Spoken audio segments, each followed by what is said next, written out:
Welcome to the health segment. हमारे साथ मौजूद हैं doctor Ayesha Ghayas. She is an aesthetic physician. अस्सलाम वालेकुम, welcome to the show Ayesha.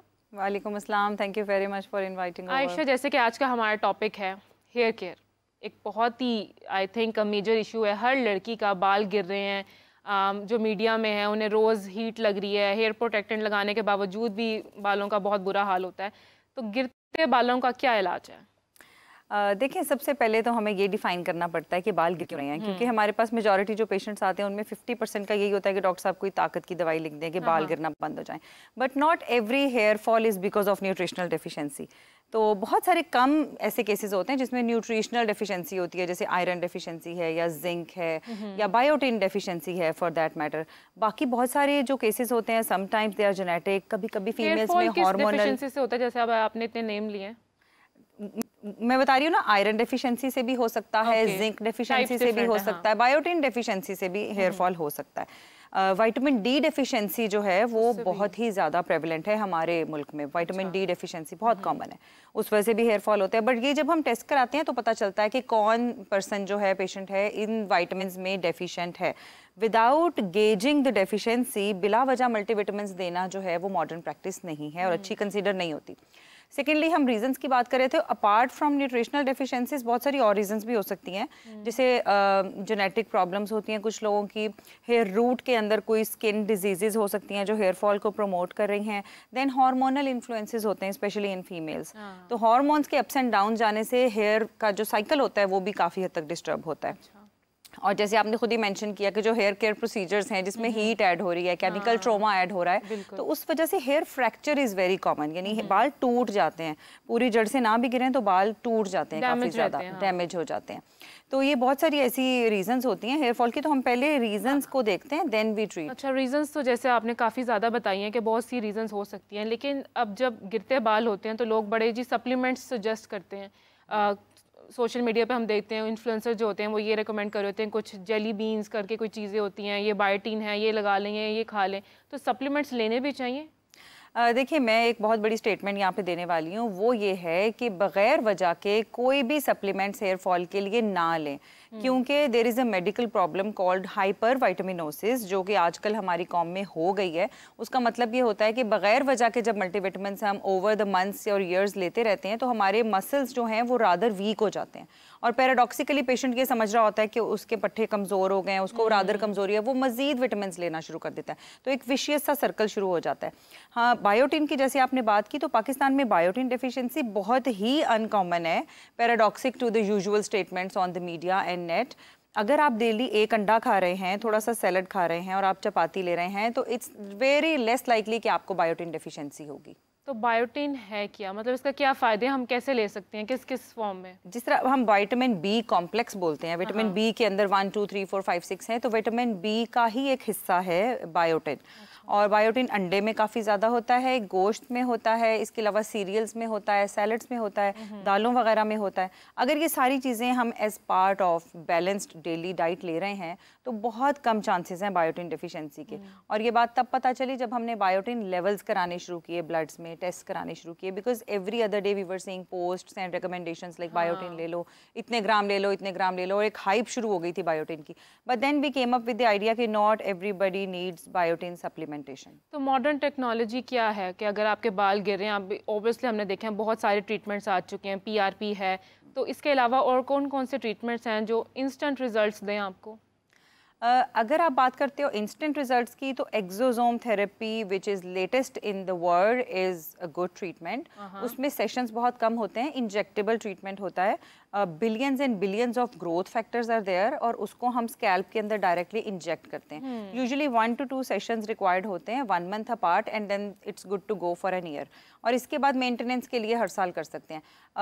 Contradictory to PRP जो आपने कहा, PRP which is platelet rich plasma, जो आपके अपने ब्लड से लेकर कुछ मवाद निकालते हैं, उसके अंदर भी कुछ ग्रोथ फैक्टर्स ऐड करके इंजेक्ट किए जा सकते हैं। ये दोनों ट्रीटमेंट्स अच्छी हैं, बट इन टर्म्स ऑफ कि किसका ज़्यादा जल्दी रिस्पॉन्स आएगा, एक्सोसोम्स आर बेटर। ओके, अच्छा, जो गिरते बाल हैं तो हम इनको कैसे कंट्रोल कर सकते हैं थ्रू ट्रीटमेंट्स? जैसे अभी आपने ट्रीटमेंट्स की बात की है, सप्लीमेंट्स की हम बात कर रहे हैं, नेचुरल रेमेडीज़ भी लोग बहुत सजेस्ट करते हैं, प्याज का पानी लगा लें, ये वाला तेल यूज़ कर लें। तो नेचुरल रेमेडीज़ और ट्रीटमेंट्स कौन से ज़्यादा बेहतर तरीके हैं? देखिए, बीइंग अ मेडिकल डॉक्टर हम एविडेंस बेस्ड मेडिसिन को प्रैक्टिस करते हैं, यानी एक चीज़ का सबूत होता है, उसके ऊपर रिसर्च होती है और फिर वो मार्केट में आती है, हम उन चीज़ों को फॉलो करते हैं। सीना बसीना चलने वाली चीज़ें जो हैं वो मेडिकल की प्रैक्टिस में नहीं आती। हाँ, लेकिन जैसे आपने कहा रेमेडीज़ और मेडिकल, अब रेमेडीज़ में जैसे प्याज का पानी लगाना या अदरक लहसुन का पानी लगाना, ये एक किस्म का इरिटेंट है, स्कैल्प को इरिटेट करता है। जब वो इरिटेट करता है तो हेयर ग्रोथ फास्टर हो सकती है। Usually this is seen in cases of alopecia areata, जो कि बाल झड़ की एक स्पेसिफिक टाइप होती है। तो उसमें इस तरह के इरिटेंट्स जो हैं वो हम भी बनवाते हैं, मेडिकल ग्रेड के इरिटेंट्स बनवाते हैं। जैसे हम कैप्सिकम का कंपाउंड बनवाते हैं, which is also an irritating thing, और उससे हेयर ग्रोथ प्रमोट हो सकती है।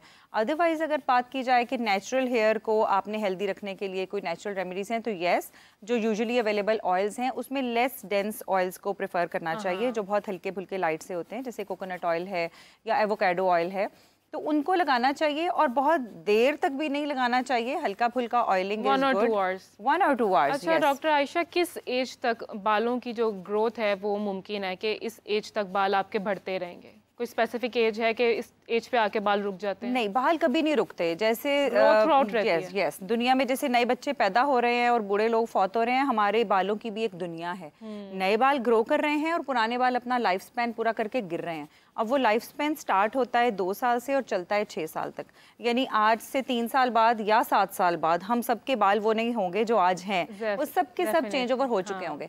अब वो जो हेयर साइकिल है, it's maximum, the growth is maximum in 20 to 30 years of age. इस डेकेड में बहुत अच्छी है, 30 to 40s में थोड़ी सी स्लो हो जाती है एंड 40s के बाद काफ़ी स्लो हो जाती है। और जो टीनेज का वाला ग्रुप है उसमें भी हेयर ग्रोथ अच्छी होती है, लेकिन आहिस्ता आहिस्ता हेयर ग्रोथ का जो साइकिल है वो अपनी लेंथ कम करता जाता है, बाल कम। अच्छा डॉक्टर आयशा, जैसे आप बात कर रही हैं कलर भी चेंज हो जाता है, तो जो हमारे बालों का नेचुरल कलर है हम उसको कैसे मेंटेन कर सकते हैं कुदरती, ताकि हमारा जो कलर है वो खराब ना हो और ज्यादा देर तक हमें डाई ना करना पड़े? एक स्पेसिफिक हमारा एशियंस का बहुत खूबसूरत हेयर कलर है और पूरी दुनिया में इस कदर अप्रिशिएट किया जाता है। जो हमारे dark brown and black hair है ना, ये बहुत प्यारा है और इसको सिर्फ प्रोटेक्ट करने की जरूरत है। प्रोटेक्शन जो है वो केराटिन से होगी। Keratin is just like a leafy thing, पत्तों की तरह उसने बालों को पकड़ा हुआ है। तो आप केराटिन को प्रोटेक्ट करते हैं तो आप अपने हेयर कलर को प्रोटेक्ट करते हैं। और उसको आप कैसे कर सकते हैं? बहुत सारी नेचुरल रेमेडीज भी होती हैं, जैसे कड़ी पत्ता होता है ना, कड़ी पत्ता को अगर आप बॉयल करते हैं और उस पानी में हल्का सा आप कॉफ़ी पाउडर या टी लीव्स डाल लेते हैं और उसके बाद आप अपने बालों पे अप्लाई करते हैं, 1 in a week कर लें, तो ये आपके बालों को अच्छा खासा, यानी बालों के जो नेचुरल हेयर कलर है उसको रादर एनहेंस करता है।